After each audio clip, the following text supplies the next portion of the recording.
Nervous tissue. Objective: to learn about the nervous tissue and its functions. If a person unknowingly touches a hot object like a kettle, she immediately pulls back her hand.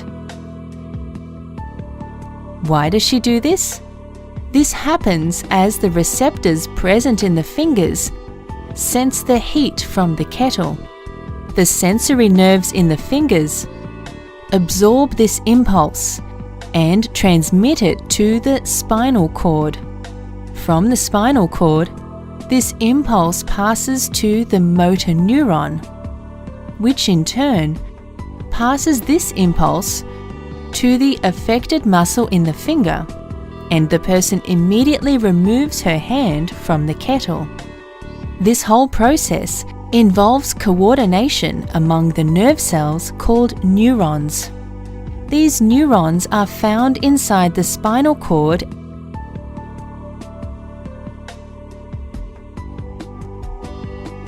and the brain. Now let's learn about neurons. A neuron consists of a cell body called soma. The soma is enclosed by the cell membrane and has a nucleus.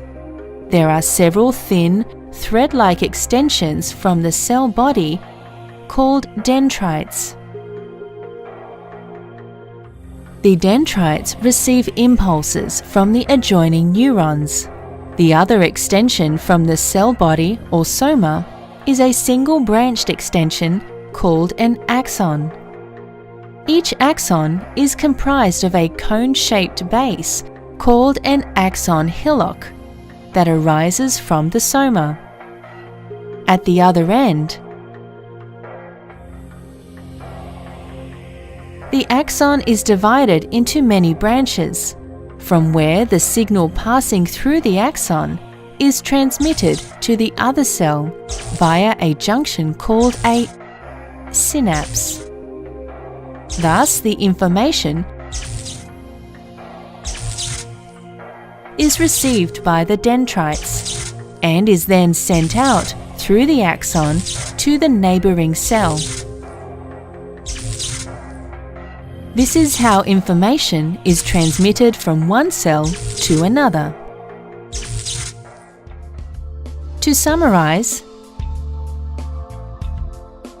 if we unknowingly touch a hot object, we immediately pull our hand away from it.